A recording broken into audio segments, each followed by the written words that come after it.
Hey guys, Dave here. Welcome back to episode 3 of The Last of Us discussion. So, this episode was very different from what I was expecting. I thought it was going to be like Bill and Ellie throwing jabs at each other, and then we were going to make our way through a town, which ends up into a boss fight with a bloater and stuff. It's very different. Not in a bad way, but just different. And we'll get into that a little bit later. So we open up in the episode, and Joel is chilling next to a river, and he's stacking rocks. I'm assuming for Tess. It shows that he has some hand damage still. I'm still waiting for it to pay off. I don't know how they're gonna tie that into anything, but it needs a payoff because it's been shown like twice now, and I gotta have something. So after that, they make their way through like this little store, or was it like a cafe or something? It doesn't matter. But anyways, the arcade scene where you hit the triangle and you talk and stuff, they replaced the arcade cabinet with Mortal Kombat 2, and I thought that was awesome. That was super cool. And they even changed the dialogue of if you click it again, Ellie says some stuff about a character, but instead of that character, they changed it to Melina when she does her fatality where she spits out all the bones and stuff. So that was really cool. I like that change. That was nice.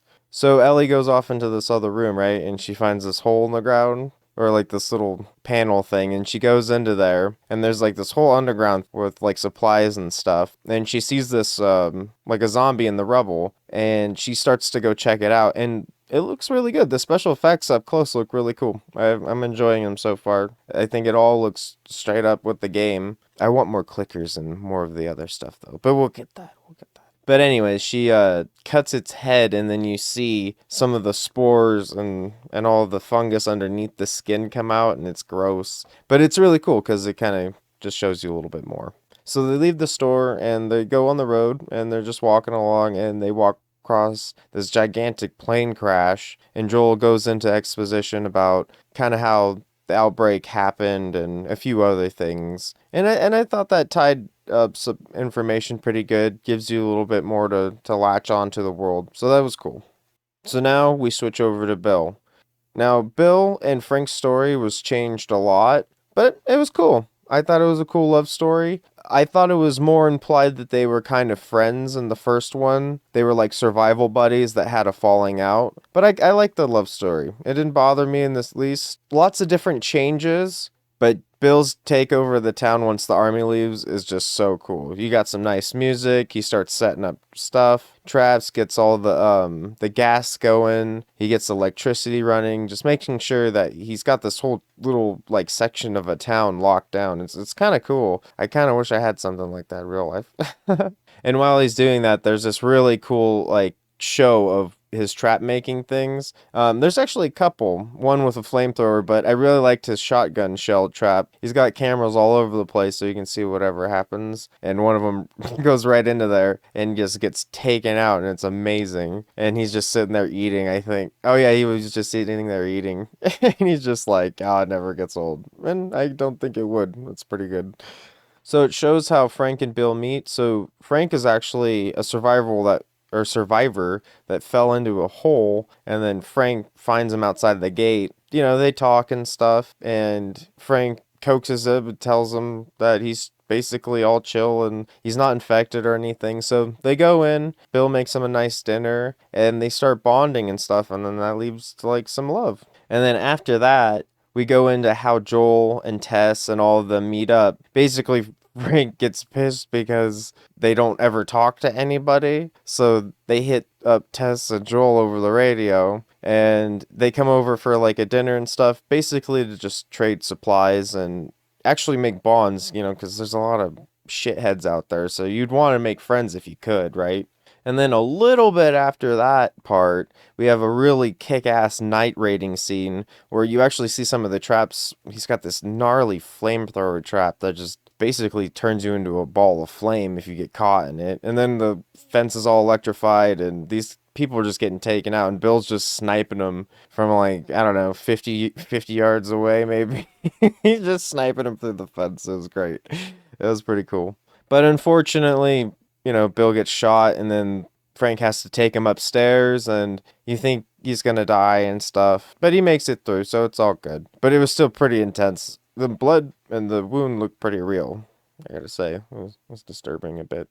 And now we get to like one of the big changes. I mean, it's all a pretty big change about how these characters, like, because in the game, Bill doesn't die, but in this one, he does. So Frank gets cancer over the years because all this takes place over their life. So they both decide to have like one last good day together, which makes sense. And then they both, well, Bill tricks him, which is a sneaky move. Frank wants like a chemical suicide. He crushes up a bunch of pills, drinks that. He falls asleep, never wakes up, peaceful, all that stuff. But while they have their dinner, pulls a sneaky one and was like, "Oh, I put it in the wine."